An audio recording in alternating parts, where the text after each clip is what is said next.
¿Recuerdas cuando mirar al cielo significaba ver aviones con 3 motores rugiendo con autoridad?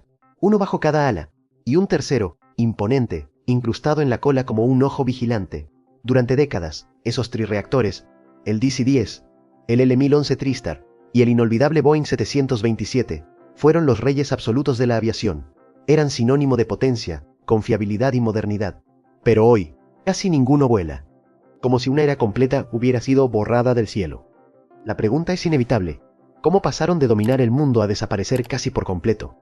Quédate hasta el final, porque la respuesta no solo es sorprendente, también revela cómo evoluciona la aviación, quiénes sobreviven y quiénes terminan en museos, desiertos o convertidos en hoteles excéntricos. Todo empieza en un tiempo donde los cielos estaban llenos de incertidumbre. Los aviones bimotores de los años 60 y 70 tenían limitaciones estrictas. No podían alejarse demasiado de tierra firme por seguridad. Si uno de los motores fallaba, necesitaban tener cerquita un aeropuerto donde aterrizar. Esto obligaba a las aerolíneas a volar rutas más largas y costosas, bordeando océanos en vez de cruzarlos directamente. Y ahí entran nuestros protagonistas, los trirreactores. Con 3 motores eran más confiables, más seguros según los estándares de la época, y sobre todo, estaban autorizados a cruzar grandes extensiones de agua sin restricciones. El diseño fue la respuesta perfecta a una necesidad urgente: vuelos transoceánicos más rápidos y eficientes que los de los cuatrimotores de la década anterior. El primero en aparecer fue el Boeing 727, un avión más pequeño si se le compara con sus hermanos mayores, pero absolutamente revolucionario para su época. Sus 3 motores montados en la parte trasera, su inconfundible cola en T y su escalera integrada en el fuselaje lo hacían único. Podía operar en pistas cortas, ruidosas y poco preparadas, algo clave para la aviación comercial de los años 60 y 70. No tardó en convertirse en el favorito de Estados Unidos. Si vivías en los años 70, el rugido del 727 no era extraño. Era parte del paisaje sonoro cotidiano. Luego llegarían los grandes. El DC-10, con su silueta inconfundible, y ese motor central incrustado en la deriva vertical, como si quisiera devorar el cielo en cada despegue. Era potente, ambicioso y pensado para unir continentes. A su lado apareció el L-1011 TriStar, una obra de ingeniería tan avanzada que parecía adelantada a su tiempo. Sus sistemas automáticos, su diseño refinado y su suavidad de vuelo lo convirtieron en una leyenda silenciosa. Pedía pistas amplias, sí, pero ofrecía una experiencia aérea casi elegante. Había nacido una nueva dinastía en los cielos. Durante los años 70 y 80, si tomabas un vuelo largo, había una alta probabilidad de que fuera en un trirreactor. Eran gigantes confiables, capaces de cruzar océanos sin pestañear. Pero el reinado no duraría para siempre. Como en toda historia de imperios, su caída comenzó no con un accidente, sino con una nueva idea, una silenciosa, casi invisible al inicio: la llegada de los bimotores de largo alcance.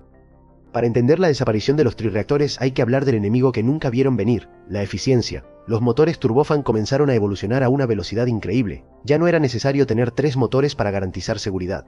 Con tecnologías nuevas, un solo motor podía producir mucho más empuje, con menos combustible y menos ruido. Y mientras los trirreactores seguían cargando 3 turbinas hambrientas, Boeing y Airbus lanzaban aviones capaces de hacer lo mismo, con solo 2 motores. Y aquí es donde la tragedia empieza a tomar forma. Pero antes de caer, hablemos del drama que marcó a uno de ellos, el DC-10. Un avión que nació para ser un símbolo de progreso, pero terminó manchado por una serie de accidentes que lo persiguieron durante años. El más recordado ocurrió en 1979, cuando el vuelo 191 de American Airlines se estrelló en Chicago. La causa no fue el diseño del motor, sino una instalación incorrecta durante mantenimiento. Pero el daño estaba hecho, el público perdió confianza. Era injusto, sí, pero en aviación, la percepción es tan importante como la realidad. Aún así, el DC-10 se recuperó, siguió volando décadas, y luego renació como carguero bajo el nombre MD-11. Pero la sospecha nunca lo dejó del todo.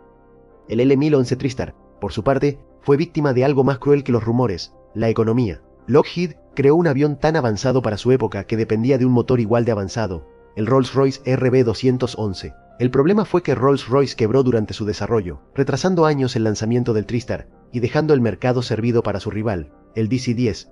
Por ingeniería, muchos pilotos consideran al L-1011 como el mejor avión de su generación. Pero en la aviación comercial, ser el mejor no siempre garantiza sobrevivir. Cuando llegó tarde la competencia, ya era demasiado tarde. Lo que debía ser un gigante terminó siendo un mártir técnico. El Boeing 727, el más pequeño pero quizás el más emblemático de los trirreactores, enfrentó un enemigo distinto al de sus hermanos mayores: el ruido y el consumo. Sus 3 motores JT-8D, que en los años 60 eran una maravilla tecnológica y un símbolo de poder, se fueron quedando atrás con cada década. En los 70 eran una opción sólida, en los 80 ya se consideraban ruidosos, y en los 90 simplemente eran inaceptables para los nuevos estándares. Los aeropuertos recibían quejas, los vecinos protestaban, y las autoridades empezaron a ponerle lupa a todo lo que rugiera demasiado. Las normativas de ruido se endurecieron, y, como era de esperarse, el 727 quedó directamente en la mira. Para intentar salvarlo, surgieron los famosos Hush Kits, unos dispositivos diseñados para reducir el ruido del motor. Eran efectivos hasta donde se podía. Pero venían con un problema enorme. Aumentaban el peso del avión, y, como efecto secundario, hacían que consumiera aún más combustible, justo lo que las aerolíneas querían evitar. Al final, el dilema se volvió matemático: invertir millones en modificar un avión que ya estaba entrando en su vejez estructural, o comprar modelos nuevos, más eficientes y silenciosos. La decisión fue fría pero inevitable. Para las aerolíneas, renovar la flota resultó mucho más barato y rentable que intentar salvar a un veterano desgastado. El 727, que había reinado durante décadas, empezó a despedirse de los cielos no por fallas, sino porque el futuro había decidido avanzar sin él. Ahora sí, volvamos al villano principal de esta historia, las regulaciones ETOPS. La FAA, tras años de estudio, determinó que los nuevos aviones bimotores eran tan seguros que podían volar grandes distancias lejos de tierra firme, y con cada revisión se extendían aún más los límites. Lo que antes requería 3 motores, ahora podía hacerse con 2. Cuando los fabricantes demostraron que un 767, una 310 o un 777 podían cruzar el Atlántico sin problemas, la sentencia de muerte para los trirreactores quedó firmada. Nadie quería seguir pagando 3 motores cuando 2 hacían el mismo trabajo, más barato, más silencioso y con menos mantenimiento. La economía terminó empujando el ataúd. 3 motores significan 3 inspecciones, 3 unidades de empuje, 3 juegos de vibraciones y temperaturas que monitorear, 3 posibles fallas, 3 costos de overhaul, y todo eso multiplicado por cientos de aviones en una flota. En una industria donde ahorrar un 1% en combustible puede significar millones al año, los trirreactores simplemente dejaron de tener sentido. A principios de los 2000 comenzaron a retirarse en masa. Los DC-10 se convertían en cargueros. Los MD-11 tuvieron una segunda vida corta pero intensa. Los L-1011 prácticamente desaparecieron del mapa. Y el 727, el 727 empezó a ocupar cementerios, museos o convertirse en hoteles extravagantes perdidos en la selva costarricense. Y ahí llega la melancolía. Esos aviones no desaparecieron porque fueran malos. Desaparecieron porque el mundo cambió. La industria pidió eficiencia y ellos no podían darla. La historia de su desaparición es la historia de la aviación misma. Innovación que sustituye tradición, tecnología que aplasta romanticismo, progreso que no perdona a los lentos. Hoy sobreviven muy pocos. Algunos DC-10 reconvertidos en aviones de carga, unos cuantos L-1011 usados para pruebas o entrenamientos. Y del 727, pequeñas reliquias volando en países remotos o convertidas en lujosas suites de hotel.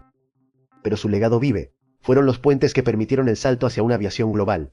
Sin ellos, los bimotores actuales no existirían. Fueron la prueba de que la aviación puede reinventarse, aunque eso signifique dejar atrás a quienes alguna vez fueron reyes.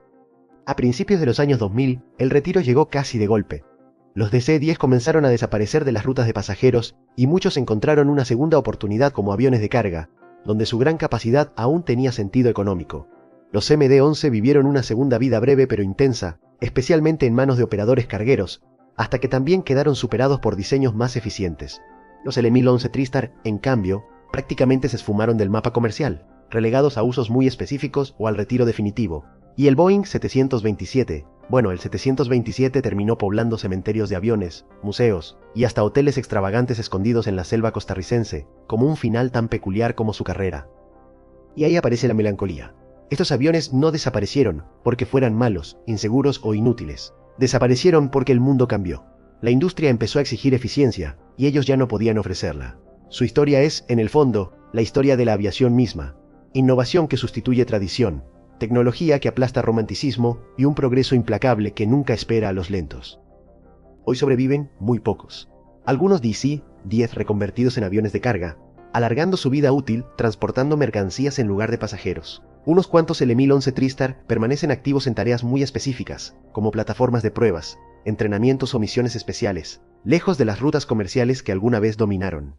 Y del Boeing 727 quedan apenas pequeñas reliquias, algunos volando en países remotos, otros abandonados en desiertos, y unos pocos convertidos en museos, restaurantes o incluso lujosas suites de hotel, como si su jubilación hubiera sido más creativa que silenciosa. Pero su legado sigue muy vivo. Estos aviones de 3 motores fueron los puentes tecnológicos que permitieron el salto hacia una aviación verdaderamente global. Sin ellos, los bimotores modernos no existirían tal como los conocemos hoy. Demostraron que volar más lejos y con más capacidad era posible, aunque implicara asumir riesgos. Fueron la prueba definitiva de que la aviación sabe reinventarse, incluso si para hacerlo debe dejar atrás a quienes alguna vez fueron reyes absolutos del cielo. Y ahora te pregunto, si pudieras traer de vuelta uno de estos gigantes de 3 motores, ¿cuál elegirías? ¿El elegante TriStar, el robusto DC-10 o el mítico 727? Déjalo en los comentarios. Suscríbete y activa la campana para expandir esta comunidad. No olvides tu like y comentar. Tu apoyo nos mantiene en el aire. Nos vemos en el próximo video.